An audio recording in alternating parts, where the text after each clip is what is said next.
منذر کی موت جگر خراش ہے، تمہیں حق ہے کہ اس کی یاد میں بےتاب رہو۔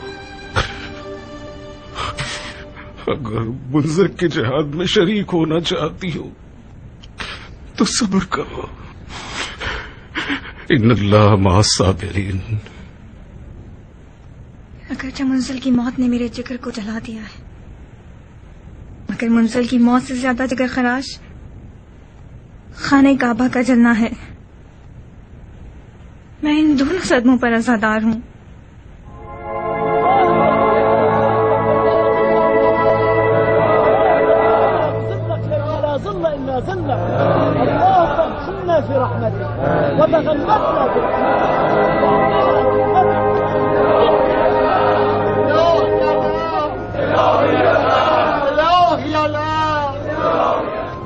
یزید مر گیا، یزید مر گیا، خانہ کعبہ پر حملہ کرنے والا مر گیا، یزید مر گیا، یزید مر گیا، خانہ کعبہ پر حملہ کرنے کا باعث مر گیا۔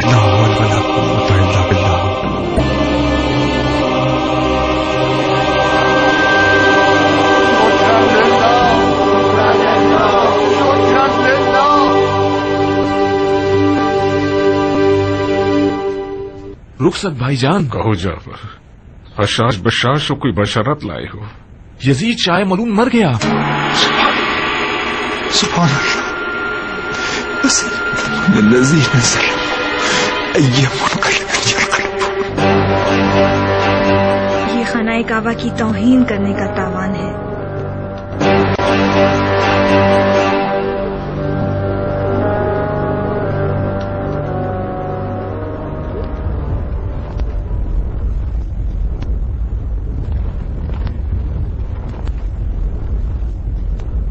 کم از کم 30-40 دن کا وقت لگتا ہے کہ ایک خبر دمشق سے مکہ پہنچے۔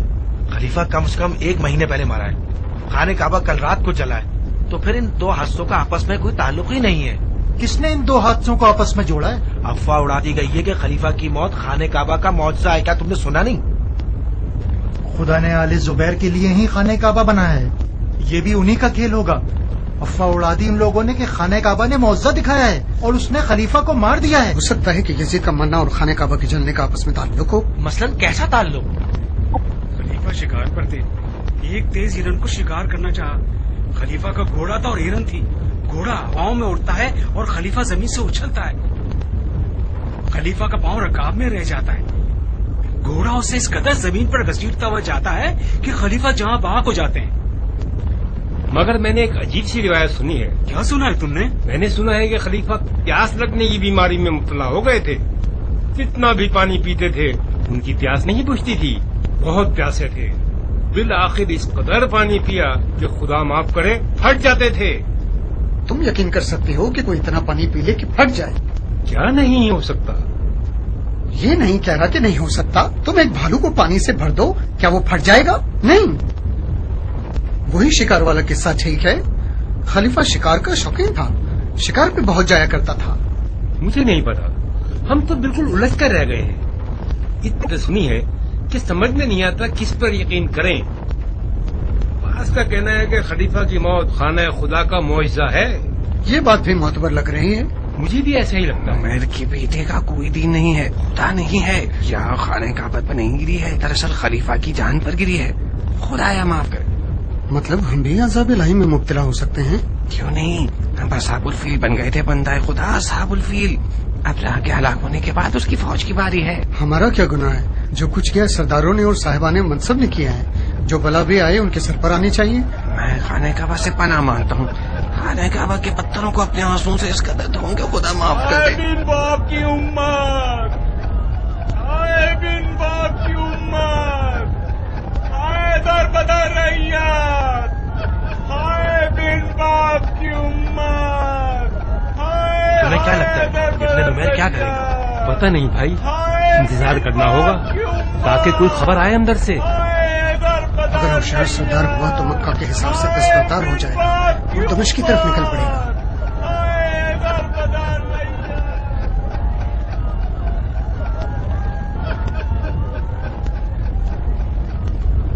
جو بھی جنگ لڑنے پر راضی ہے وہ کھڑا ہو جائے۔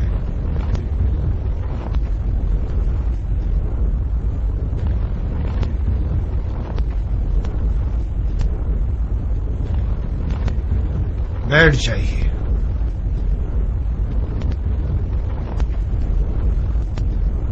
خدا جانتا ہے کہ میں خلیفہ مرحوم سے زیادہ زبیر کے بیٹوں کے خون کا پیاسا تھا، مگر کیا کروں، یہ ہے ہماری لشکر کی حالت. ہر 10 میں سے صرف 2 افراد جنگ کے لیے راضی ہیں. اس جنگ کو آگے بڑھانا ہمارے لیے نقصان دہ ہے. ہمیں اب مشکل فیصلے کرنے ہوں گے. ہم نے یہ جنگ چند خرافات کی وجہ سے ہاری ہے. ہم سب کو ایک دن مرنا ہے. یزید بھی 1 ماہ پہلے ایک حادثے کے نتیجے میں مرا ہے. بس نہ کوئی غیب کا ہاتھ تھا، نہ کوئی معجزہ ہوا ہے. اگر میرے پاس کوئی ایسی تلوار ہوتی جو خرافات کو ختم کرنے پر قادر ہوتی تو میں ہرگز ترک جنگ پر راضی نہ ہوتا.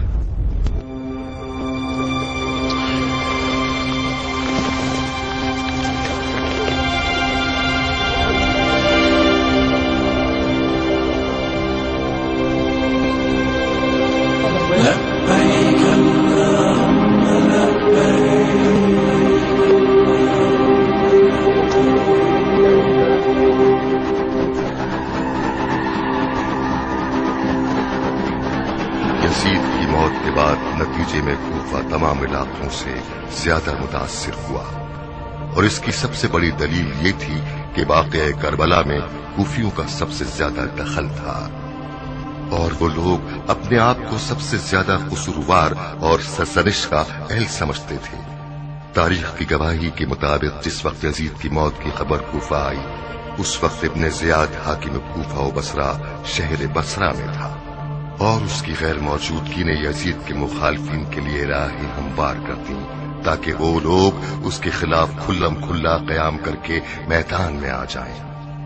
سلیمان سرد خزائی جو کوفہ میں شیعوں کے علماء میں سے تھا اور اپنے آپ کو تواب کہلاتا تھا، کھلم کھلا امویوں کی مخالفت کا پرچم لہرا کر سامنے آ گیا. اے میرے جیسے گناہگاروں، اے اپنے کیے ہوئے پر نادم ہونے والوں، اے بے وفائی اور اپنی وعدہ خلافی کا اقرار کرنے والوں، اے توابین، اگر ساری عمر بھی اس شہید دشت نینوا پر خون کے آنسو روتے رہے تب بھی ہمارے گناہ معاف ہونے والے نہیں. میرے بھائیوں، نورین سید المرسلین سبط النبی حسین ابن علی کی مدد نہ کرنا ایسا گناہ کبیرہ ہے جو فقط ہمارے خون سے دھل سکتا ہے. یہ فتویٰ ہے آپ کے پیر و مرشد سلیمان کا، جو کفن پوش اور عازم میدان ہے. جو بھی ان کی مدد کرنا چاہتا ہے، بسم اللہ.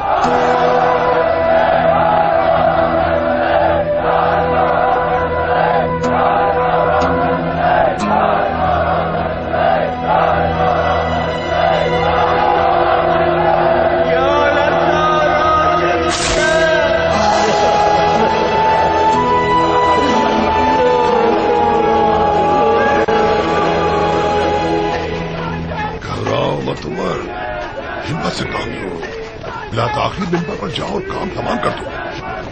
اگر ابن زیاد اچانک پہنچ گیا تو؟ ارے عمر، کیا ہو گیا ہے تمہیں؟ ابن زیاد کا بصرہ میں دل لگ گیا ہے.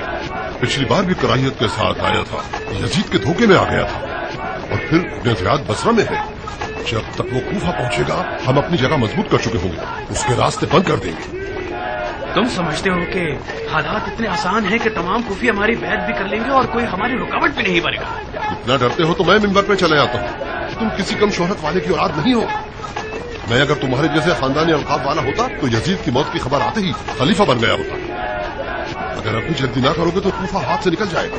شیعہ حاکم بن جائیں گے اور ہم دونوں کا کوئی پوچھنے والا نہیں ہوگا. اگر نہ ہو سکا تو کیا کریں گے؟ ہماری کوئی عزت نہیں رہے گی. شم عمر، گھوڑا اور میدان سامنے ہے. نہ ہو سکا تو میں تمہیں مان جاؤں گا، اور تم کس عزت کی فکر کر رہے ہو؟ جب پانی سر سے گزر چکا ہو تو کم اور زیادہ میں فرق نہیں رہتا. دل مضبوط رکھو تاکہ ہم کوفہ حاصل کر سکیں. ہمت سے کام لو عمر، ہمت سے کام لو. اور رے کو حکومت آل ابی وقاص کا دارالخلافہ بنا دیں گے.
تمہارا سر فخر سے بلند ہو تو پھر تمہاری قبروں پر خون حسین تم لوگوں کے لیے کم نہ تھا کہ اب تم لوگ ان کے قاتل کو کرسی پر بٹھاؤ گے.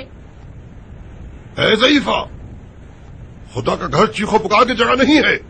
تم لوگوں کو شرم نہیں آتی اتنے سارے مردوں کے سامنے اپنی آواز اٹھاتی ہو؟ مرد؟ کون سے مرد؟ کوئی مرد نظر نہیں آتا کہ ہم شرمائیں. کوفے میں مرد ہوتے تو عورتیں میدان میں نہیں آتی. فرزند رسول کے قاتل کوفے پر حکومت کرنا چاہتے ہیں. اے کوفے کی عورتوں، سینہ سپر ہو جاؤ کہ یہ لوگ تمہاری لاشوں پر سے گزرے. کوفہ اب اتنا لاوارث ہو گیا ہے کہ جس کتے اور گدھے کا دل چاہے ممبر پر چلا جائے اور کوئی آواز تک نہ اٹھائے. انہیں دکھا دو کہ کوفے کی عورتیں کوفے کے مردوں سے زیادہ مرد ہیں.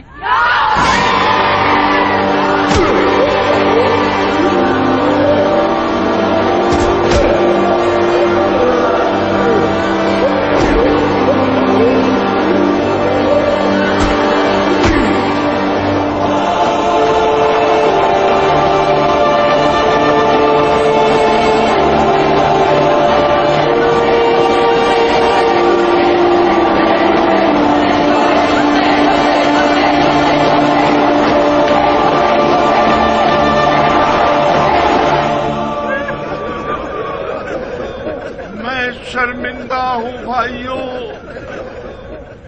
کیا کہوں؟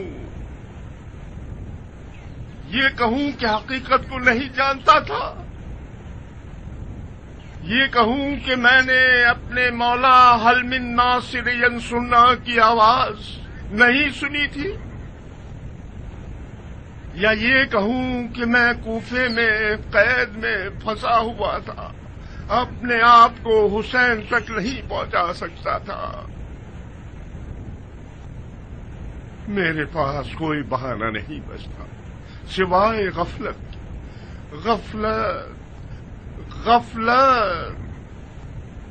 میں نے سستی کی، میرے قدم رک گئے. شیطان نے ایمان پر حملہ کر دیا. مجھے جان کا خوف تھا، لرزہ باندام ہو گیا. اٹھتے ہوئے قدم روک لیے میں نے، عشق کے قافلے سے پیچھے رہ گیا. کاش ابو اسحاق کوفے میں ہوتا. کیوں فکر مند ہو کیان؟ ڈر ہے کہ یہ آگ بھی پہلے کی طرح جلدی نہ بجھ جائے. کیا مسلم ابن عقیل کا واقعہ یاد نہیں؟ کوفے والے خوشکلی کی طرح ہیں، اچانک اٹھتے ہیں اور پھر جلد ہی بیٹھ جاتے ہیں. کاش ابو اسحاق کوفے میں ہوتا. کاش ابو اسحاق.